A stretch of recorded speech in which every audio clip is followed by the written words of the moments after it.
See if the Bees got it, if they can extend the series. As right now, it's ONIC at match point here.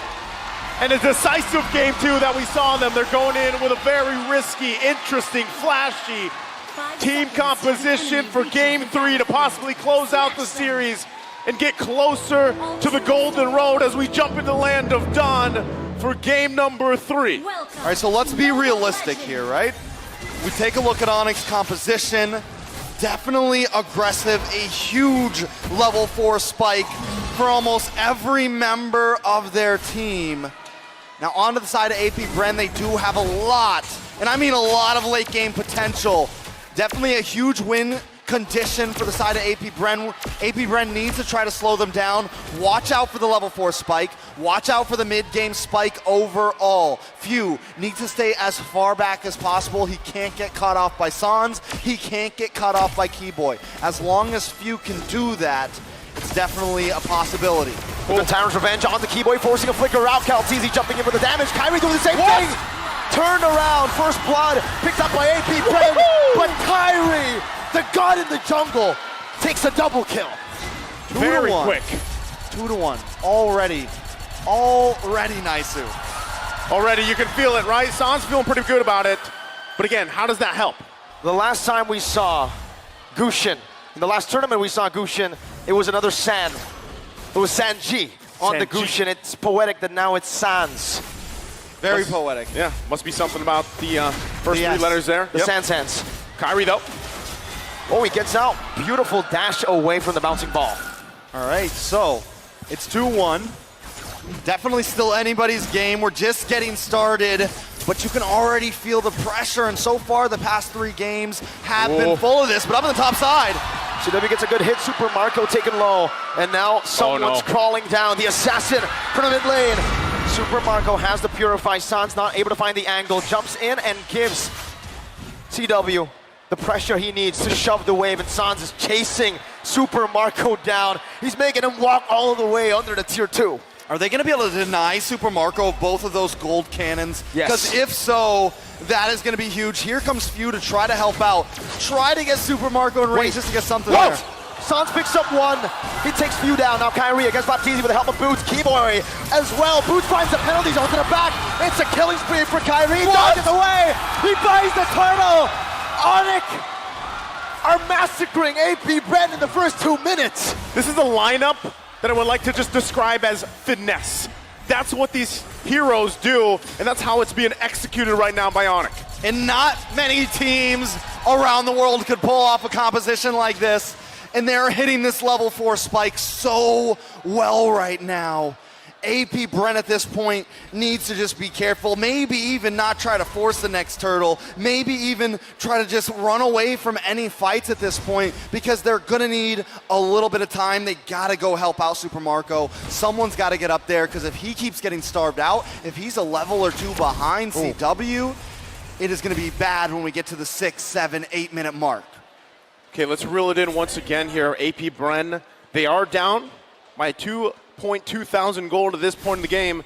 Itemization-wise, they're still trying to work on those first items to get picked up here, but still, they can play around that too as they try to just buy some time. You said it yourself, Trex, trying to buy some time for Super Marco, protect him a little bit, right? Look at the pressure here. I mean, half of that gold lead is in the hands of Kyrie. Spatial migration canceled out, but he's gonna be pinned down. Super Marco, Keyboy flickers out to safety, and CW gets out of the Tyrant's rage, not even utilizing the Purify. ONIC. That's all I can say right now. They are all over the map. They have the movement speed, and here's the thing. They can attack these off lanes because they have such great dive potential right now. With the Gushin, with Kyrie on this Nolan, it's hard to slow them down. It's hard to play safe because they can get right under your tower. CW dropped the Zamon's Force last fight, slows Super Marco down. There's no way for him to even get out, and that's what makes it so easy for them to get these pickoffs. The scary part too is if you're looking at all the items, right? That was a Genius Wand picked up by Sans now. You have the Starlium Scythe on CW, so interaction-wise, magic damage-wise is going to hurt. Even Ogwin. Zaman Force going to be used up. Ogwin with the Time's Rage, able to lock Keyboy down and flickers out to safety right now. Keyboy's going to be able to pop that Requiem, but Calteezy takes him out. Electrifying beat. CW not able to find Super Marco just yet, but the turtle will be secured on the other side of the map with a petrify connecting. Sans and CW turning around once again, and Sans body blocks the Astral Sphere. Flapteezy looking for another sort of initiation, but he will not be able to find it. Just when Kyle Teasy finally pulls something off there, he goes a little bit too deep and it's taken out Naisu. This is as I was saying, Sans wasn't even part of that fight, but still you can see the damage potential with this lineup. Again, it does take a certain type of finesse to pull these heroes off, but so far, the interaction between them, it's building up, right? The power spike at this point in the game is clear, even given the situation. That's why, objectively, APBREN, it's better that some of these turtles, they have just, let's give it up, let's go ahead and farm up as much as possible. But see this Super Marco having a difficult time just trying to find the gold right now. Violet Requiem onto Kyrie's damage, onto Owen with a bouncing ball. Meanwhile, on the other side of the map, CW gets picked off. It's a two-man dive into bottom lane.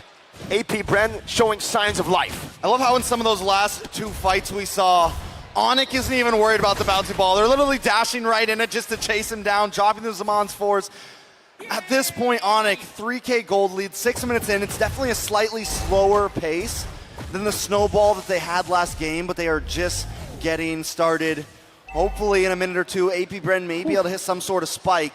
But look at the gold lead in the gold lane, over 1K into the hands of CW. Super Marco just completing his Haas Claws, just completing his first item. That is a huge deficit, and he's supposed to be the big damage dealer. He's supposed to be the one that comes into the team around the 7-8 minute mark and is able to unload. We are seeing him already rotate down. Oakwind looking for something. Tyrant's Rage, Revenge is well used up. Boots flashback all the way in. Kyrie! Oh my goodness, the fracture from Kyrie. Just takes Super Marco out. He pops the Purify, but he's unable to get out of that burst. So, again, talking about Super Marco being behind, this furthers it, right? It's getting a little drastic here. Oh, he lead. Violet Requiem, incandescent, CW executes Flapteezy.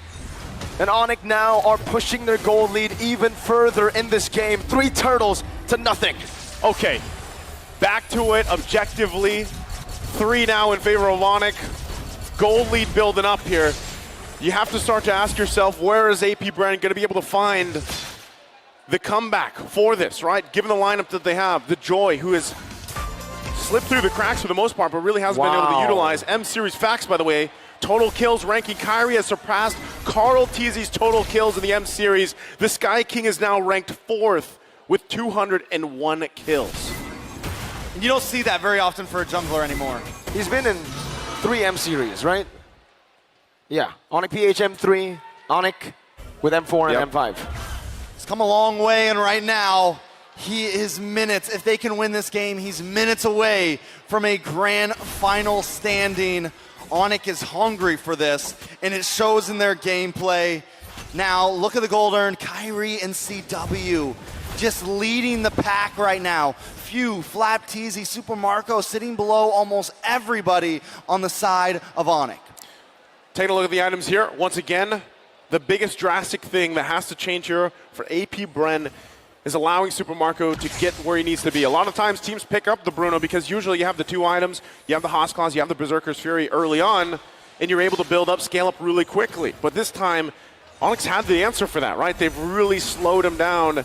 And so if APBREN, they have to find a way to stay alive for the most part. And that's why you even see some of these defensive items being picked up, right? You have the Radiant Armors here now available to deal with some of this burst magic damage like we saw even previously from Kyrie alone. Now it gets really tough for the side of APBREN, right? How do they look for an angle here? It's technically they have a lot of damage behind a lot of CC. They have Owen on that Kufra. We're gonna look for a lot of disengages, re-engages, and even catches around the map. But they need to look for one big combo. It needs to be ONIC clumped up together. Unfortunately, with this kind of composition, I don't feel like there's any reason for ONIC to clump up together. They're all assassins. Yeah, I mean, there's Boots, right? But for the most part, he's also just looking for his own angle to entry with a penalty zone. So for the most part, you're not going to be clumped up together if you're ONIC. Even with this, the conceal going to be used. They spawn out Oakwind for now. Uh-oh. 1v1 Suns! Solo kills Kyle Teasy! In the bottom river, a mid laner taking on a jungler. and he's doing it in fashion. ONIC take the Lord. APBREN, is there an answer at this point? It seems so difficult. Oh, another knock-up. Spatial migration into the battle, Requiem into everything to take OGWEN down. That's the tank. This is tough. Again, APBREN, their backs against the wall here. It is only that first Lord. But when you're dealing with this type of deficit, terms of economy, especially in the gold lane, it's tough to buy more time. Even if OGWEN lands the perfect rage and revenge setups combinations, do you have enough firepower to turn the tide of a fight right now? Holy Crystal being picked up as well. Turrets dropping after another as ONIC gets prepped and ready to knock on the base turrets of APBREN as they continue to take the resources. Here's the thing, normally this type of gold lead between two teams like this, it would still be doable for APBREN. But when you draft a composition like ONIC has drafted here that is just so hyper aggressive, normally the reason you don't pick heroes like this, the reason you don't pick the Gusion in mid is because it is such risk reward. It has such an impact. But now that they have gotten to that reward, they've been able to scale. They're 10-3, they're 9K gold ahead. That is a dangerous concoction against APBREN. Take a look at San's build. He's got the glowing wand, and now he's even got the Winter Truncheon locked in just in case as a defensive measure. If he wants to go for that insane deep dive, he's gonna have the ability to help himself and get himself out. And of course, it's Sans here in front of the home crowd favorites, recalling and showing that finesse. The styling right there once again. Still similar situation, APBREN trying to find anything they can. You already saw the disparity. Oh! Spatial migration dodged away from, able to escape from the Tyrant's rage. Final slash, whoa, by Flamteezy. Not connecting onto anyone. Swing and a miss. Yeah, that was a whiff. Yep, tough one once again. See it. Call them how you see it, because that's the situation for APBREN. Once again, backs against the wall, it's tough. The damage though from Kyle Teasy. Zaman Force coming down, Kyle Teasy with electrifying fates! Boots finds a penalty zone! And that might just be it with a violent Requiem to take OGWEN down. Only one member left standing. It's Mew! Oh my God, APBREN, this could be it. With one last incandescence, the Sky Kings have the golden road open, set for them to make the one last leap. There's only one thing that can explain this. The atas langit, ada ONIC! Another brick laid on the golden road as they head into the grand final for M5. It has been 4 years since Indonesia has made it to a grand finals. ONIC have gotten through it. The naysayers, the doubters, they've been trying time and time again, and finally they are closer on their golden road. Oh, and you know where that brings us once again? The matchup later on today. The work that has to be here for APBREN against Blacklist. Oh, I did not expect 2 sweeps to start the day. That's, again, crazy how things kind of unfold here, but you gotta respect just the tenacity of ONIC to keep things going. Let's go ahead and throw it over on the stage with our hosts for the winner's interview.